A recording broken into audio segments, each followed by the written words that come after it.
I am Trevor, and I love horror. Join with me and subscribe me for daily stories. I moved to a new house a few weeks ago.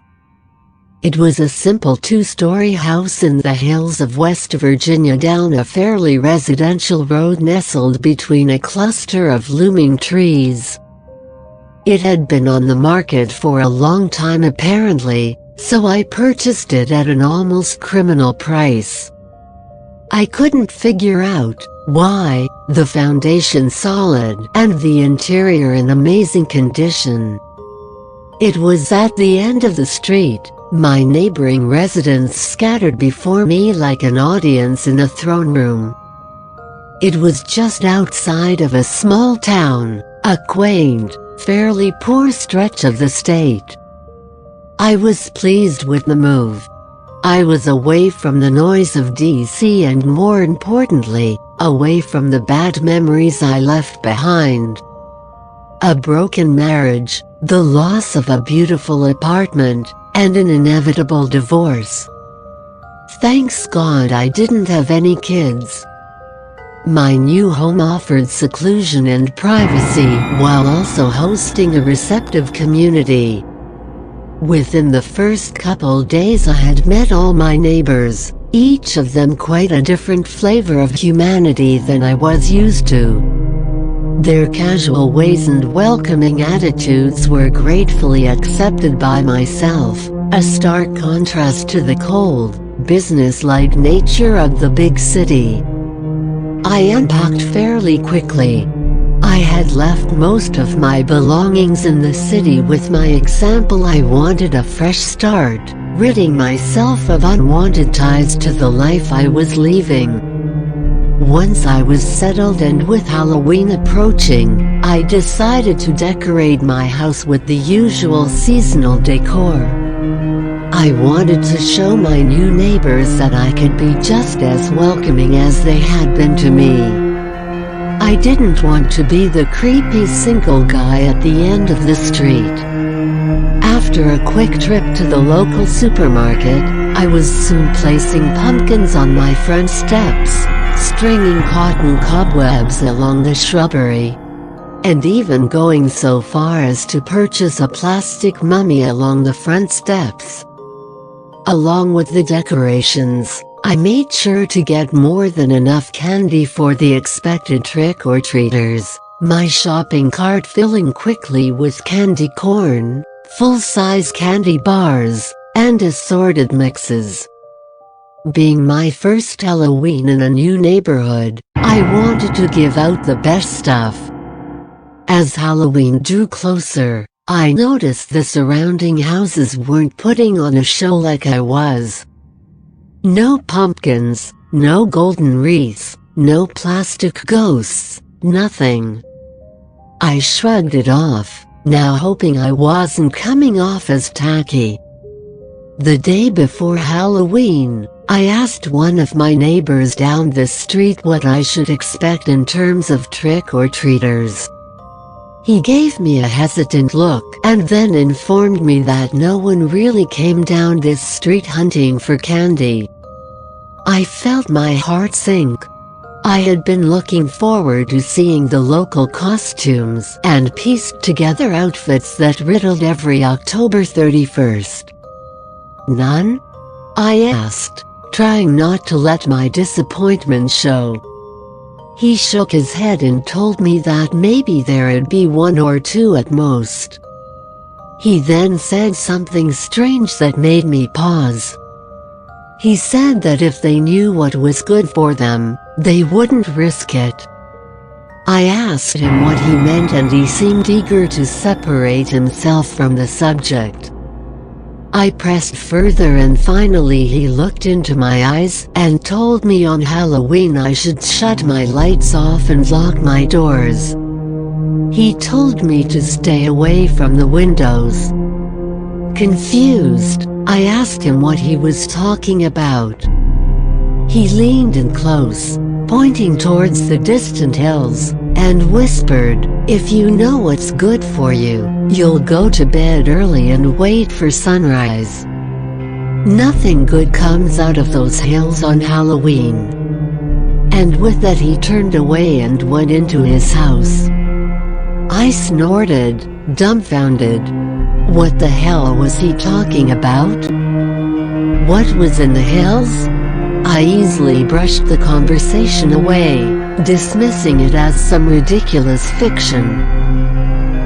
I eagerly placed the oversized bowl of candy by the front door and turned on the outside lights. I opened the front door and breathed in the crisp evening air, filling my head with the country scents. The sun had disappeared behind the hills, bleeding an expanse of deep purple across the horizon. A full moon was eagerly climbing the sky to meet an array of twinkling stars. I grinned. What a perfect Halloween. I closed the door and ran upstairs to my bedroom to retrieve the plastic clown mask I had purchased earlier in the day. I thought it would be fun for the kids who came to my door. I snatched it up off my bed and thundered back downstairs, excited anticipation growing inside of me. My neighbor's warning the previous day was the furthest thing from my mind.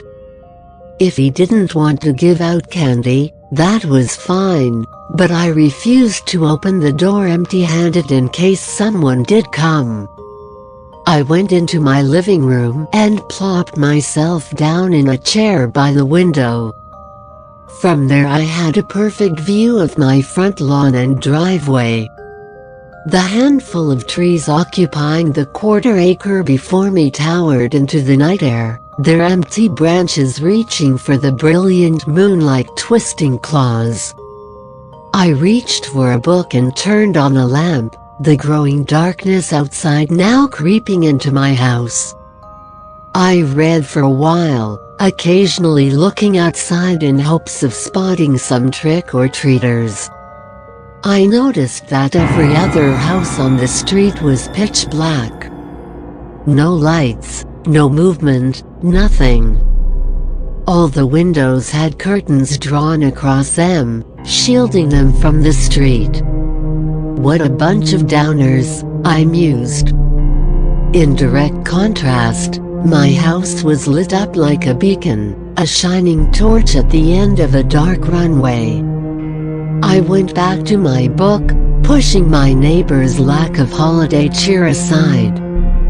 I became lost in the pages and time reached out and pushed the hands of the clock forward at an alarming pace. Eventually, I looked up and saw that it was almost 10. Sighing, I placed my book down and took one last look outside. Nothing. Well, you tried, I said to myself. I stood and began to turn off the lights, doing my best not to feel let down. I went into my kitchen, and as I was about to flick the light switch, I paused. I thought I heard something outside, coming from the woods the kitchen window looked out into. I went to the window and peered out into the dense woods, listening. There it was, distant, but unmistakable. What the hell? I whispered to myself. It sounded like whales.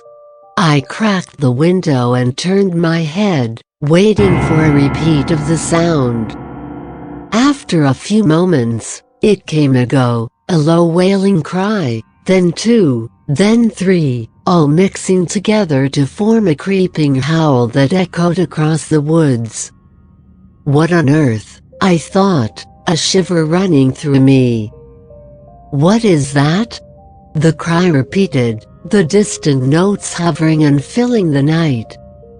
I closed the window and locked it. It had to be some wildlife, maybe a deer or wild dog or something. I reminded myself that I was new to the country and unaccustomed to the way things sounded or acted out here. I turned away and finished shutting off the lights. I locked the front door and was about to go upstairs when something made me stop. It was this feeling, this cold finger in my chest pointing me to the front window. Fear tickled my stomach, but I pushed it aside, telling myself to calm down. What the hell was I getting worked up about? Because some weird noise in the woods? I was going to have to get used to that. And yet, that icy finger still stirred in my chest, urging me to look out the window. I licked my lips and then snorted. I was being ridiculous. I marched to the window and looked out. "See," I said to myself, staring out into my empty front lawn and driveway, "there's noth." The word caught in my throat, and unease rolled across my mind like a nauseous wave. I cupped my hands to the glass and stared out into the night. Was there something standing? My heart skipped a beat as I realized something was out there. I squinted in the darkness and bizarre recognition bloomed in my head. There was a coffin out there. It stood upright, facing me in the night. It was pitch black and reminded me of something out of a cartoon, something a vampire would emerge from, fangs shining. I put a hand over my chest, slowing my heart, my neighbor's warning resurfacing in my mind. I let out a chuckle and leaned my forehead against the glass. "I see what's going on here," I said, a smile twisting my lips. "Try and scare the new guy." "I get it. Good one, everyone." Shaking my head, I turned away from the window, but a sudden rigor rocked my body. The noise I had heard earlier boomed outside my house, a rising cry that again reminded me of crying whales. Hard in my throat, I slowly turned around. The noise had come from my driveway this time. "Pretty elaborate joke," I said to myself, voice not quite steady. As the call faded, I went to my front door and peeked out the side window. The coffin stood like a tombstone at the end of my driveway, the closed casket still and silent. As much as I didn't want to admit it, I was shaken. What if there was something to that warning? "Don't be absurd," I said out loud, but immediately wished I hadn't. My voice in the impossible silence sounded like a cannon blast. I turned away from the window and climbed the stairs to the second floor. I went into the bathroom and brushed my teeth. All my neighbors are probably out there having a good laugh, I thought. Let's scare the city boy, it'll be a hoot. I rinsed my mouth out and washed my face, discarding the weirdness. I just wanted to go to bed. I wasn't going to play into their childish games. I turned the light off and entered the hallway, but stopped, heart slamming into my chest. I could hear that strange noise again, but it sounded like it was coming from downstairs.